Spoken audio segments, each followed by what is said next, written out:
नमस्कार। आमर cooking channel अमरंधा करके मुझे आपण मन के बहुत बहुत स्वागत करू छे। आज मुझे आपण मन के लगी नहीं के आसे छे सितुआ पागरे गरमा गरम भात संगे गरमा गरम बिरी दाल। तो आपण माने बिरी दाल के ई प्रोसेस रे थारे बने की गरमा गरम भात संगे एंजॉय करी पारबे। तो आपण माने ई रेसिपी देखवा लगी वीडियो के प्रथम रो शेष तक देखो न एंजॉय करूँ। आज रे बिरी दाल रे रेसिपी टिके भी जदि आपण मन को पसंद हेले लाइक शेयर कमेंट तो निहाती करबी। चैनल जदि नुआ ताले आमर अंधावर चैनल के सब्सक्राइब करवा लगे बिल्कुल भी नहीं भूलबी। ताहले भी चलून बिल्कुल भी देरी नहीं करी आज रे सुआदिया गरमा गरम बिरी दाल रो रेसिपी स्टार्ट करमा। तो इने मुई ई साइड रे आपण मन के देखि दउछे गोटे कप पाखापाखी नहीं जाइछे मुई बिरी दाल। तो इने फाल वाला मुई बिरी दाल नहीं जाइछे। आपण माने चाहेबे बोले गोटा बिरी दाल भी आपण माने नहीं पारबी। तो चलून एबे मुई ई बिरी दाल के साइड करी के रखी दउछे। आ एबे मुई गैस सेट के जाउछे। तो एबे मुई गैस सेट के पले आसी छे कढ़ाई गरम हेबा लगी रखी देइथिली। कढ़ाई भी हल्का रे गरम हे जाइछे। फ्लेम के रखी देबे इने लो टू मीडियम मझी रे। आ एबे आमे काण करमा से बिरी दाल सब ऐड करी दमा कढ़ाई रे। सब बिरी दाल ऐड करी देइछे मुई कढ़ाई रे। एबे आमे फ्लेम टा लो टू मीडियम मझी रे ही रखी देइथिमा आ बिरी दाल के भाजी दमा। तो 3 ରୁ 4 मिनिट पाखापाखी लो टू मीडियम मझी रखिकी आमे बिरी दाल के भाजमा। तो आपण माने भी बिरी दाल के एंता टिके भाजी की आपण माने दाल बनाबे बहुत ही स्वादिया लगबा। तो देखि पारुथिबे 3 ରୁ 4 मिनिट पाखापाखी ही जाइछे। अब बिरी दालटा भी भल से भाजी ही जाइछी। तो आपण माने केंता जानबे बिरी दालटा जते बेले भाजी हेकी टिके बहुत ही बढ़िया बास्ना हेबा। तो आपण माने जानि पारबे जे बिरी दालटा हल्का रे टिके भाजी हेकी रेडी हे जाइछी। बिरी दाल तो भजा bhaji हेकी ready hey जाइछे।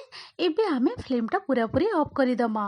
Flame of करके आमे ठंडा हेबार लगे साइड करके रखी दमा। भजा बिरी दालटा ठंडा हो सारा परे ब्लेंडर जार मुई सब भर्ती कर देइछे। एंता आपण माने भी टिके ब्लेंडर जार भर्ती करिकी बिरी दाल के टिके ग्राइंड करिकी नहीं के आसबे। तो चलो एबे आमे ग्राइंड करिकी नहीं के आसमा। तो ई साइड रे मुई आपण मन के देखाई दउछे बिरी दाल के मुई टिके हल्का रे ग्राइंड करिकी नहीं के आसी छे। आपण माने भी बिरी दाल के एंता भाजी की टिके एंता टिके दरदरा करिकी आपण माने ग्राइंड करिकी नहीं के आसबे।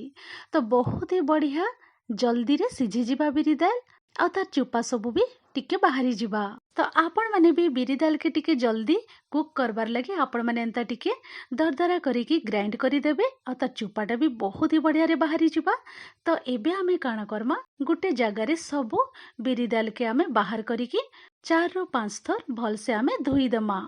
तो ई साइड रे मुई देखि दउछे बिरी दाल के बहुत ही भल से धुआ धुई करिकी मुई नहीं के आसी छे।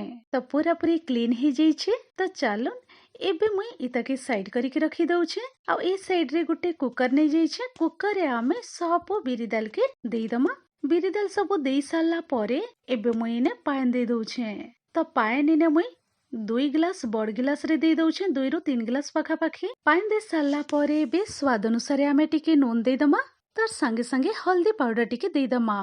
तार परे इने मुई दे दउछे गुटे बड़ साइज रो कटा टमाटो दे दउछे। टमाटो कटा दे साला परे एबे आमे कुकर कवर दे दमा। आओ मीडियम फ्लेम रे आमे सिजबार लगी छाड़ी दमा 5 ରୁ 6टा हुइसिल आबार तक। तो कुकर कवर खोली के इने मुई आपण मन के देखाई दउछे 5 ରୁ 6टा हुइसिल आसी जाइथला। ठंडा हे साला परे मुई तार कवरटा बाहर करी देली। गरमा गरम बिरी दाल बहुत ही भल रे सिझी जाइछे। तो आपण माने भी हल्का रे बिरी दाल के टिके भाजी देबे। भाजी दे साला परे एंता दरदरा करिकी ग्राइंडिंग करी देबे। तो बहुत ही जल्दी बिरी दालटा सिझी जिबा। तो एबे बिरी दाल सिझी की पूरा पूरी रेडी हे जाइछे। तो आमे कुकर के साइड करिकी रखी दमा। तो एबे मुई गैस सेट के पले आसी छे आ कढ़ाई गरम हेबा लगी रखी देइथिली। आ एबे आमे काण करमा बहुत ही बढ़िया गुटे छुंका आमे दे दमा। तो कढ़ाईटा गरम हे सारा परे एबे मुई ने तेल रे मुई सोरिष तेल नहीं जाइछे। तो आपण माने भी छुंका देबा लगी सोरिष तेल यूज करबे बिरी दाल रे बहुत ही बढ़िया बास्ना हेबा। तो बड़ चामच रे 2 चामच सोरिष तेल दे सारा परे तेल के आमे टिके भल से गरम हेबा लगी छाड़ी दमा किछि सेकेंड। फ्लेम के मुई रखी देइछे मीडियम फ्लेम रे। तेल भल से गरम हे गला परे एबे मुई ने दे दउछे गुटे चामच पंचफुटन दे दउछे। पंचफुटन दे साला परे किछि सेकेंड भल से टिके फुटबार लगी छाड़ी देबी। किछि सेकेंड पंचफुटन भल से फुटी आसला परे एबे मुई दे दउछे इने रसुण आ कंचा लंका दे दउछे। रसुण के आपण माने टिके एंता ଛେଚିକି ୟୁଜ୍ କରିବେ ବହୁତ ହି ବଢ଼ିଆ ବାସ୍ନା ହେବା। ଆଉ କଞ୍ଚା ଲଙ୍କାକେ ଆପଣମାନେ ଏନ୍ତା ମଝିରୁ ଟିକେ ଫାଲ୍ କରିକି ନେଇଯିବେ। ଏବେ ମୁଁ ଇନେ ଦେଇ ଦଉଛେ ଭୃସଙ୍ଗ ପତ୍ର ଟିକେ ଦେଇ ଦଉଛେ, ବହୁତ ହି ବଢ଼ିଆ ବାସ୍ନା ହେବା। ତ ଏ ସବୁ ଦେଇ ସାରିଲା ପରେ ଆମେ ମିଡ଼ିୟମ୍ ଫ୍ଲେମ୍ରେ ଟିକେ ଭାଜିଦେମା 1ରୁ 2 ମିନିଟ୍ ପାଖାପାଖି। ତ ଇନେ ଦେଖିପାରୁଥିବେ ଟିକେ ହାଲକାରେ ରସୁଣଟା ବି କଲର୍ଟା ଟିକେ ଚେଞ୍ଜ ହେଇଯାଇଛେ ଆଉ ବହୁତ ହି ବଢ଼ିଆ ବାସ୍ନା ଆଉଛି। ତ ଏବେ ଆମେ କାଣା କରମା, ଫ୍ଲେମ୍ଟା ପୁରାପୁରି ଲୋରେ ରଖିଦେମା ଆଉ ବିରି ଦାଲ ସବୁ ଦେଇଦେମା। ସବୁ ବିରି ଦାଲ ଦେଇ ସାରିଲା ପରେ ଭଲସେ ଆମେ ଆଉ ଥରେ ଟିକେ ମିଶେଇଦେମା। ମିଶେଇ ଦେଇ ସାରିଲା ପରେ ମିଡ଼ିୟମ୍ ଫ୍ଲେମ୍ରେ 2 ମିନିଟ୍ ଆମେ ଟିକେ ଏନ୍ତା ଫୁଟବାର ଲାଗି ଛାଡ଼ିଦେମା। ତ ଇନେ 2ରୁ 3 ମିନିଟ୍ ପାଖାପାଖି ହେଇଯାଇଛି ଆଉ ଭଲସେ ଟିକେ ଫୁଟି ଯାଇଛି। ତ ଏବେ ନା ପୁରାପୁରି ଗରମା ଗରମ ବିରି ଦାଲଟା ରେଡ଼ି ହେଇଯାଇଛି। ତ ଏବେ ମୁଇଁ ଫ୍ଲେମ୍ଟା ପୁରାପୁରି ଅଫ୍ କରିଦେଉଛେ ଆଉ ଇନେ ମୁଇଁ ଆପଣମାନଙ୍କୁ ଦେଖେଇ ଦେଉଛେ। ତ ଦେଖିପାରିଲେ ନା ଗରମା ଗରମ ବହୁତ ହି ସୁଆଦିଆ ବିରି ଦାଲ ରେଡ଼ି ହେଇଯାଇଛି।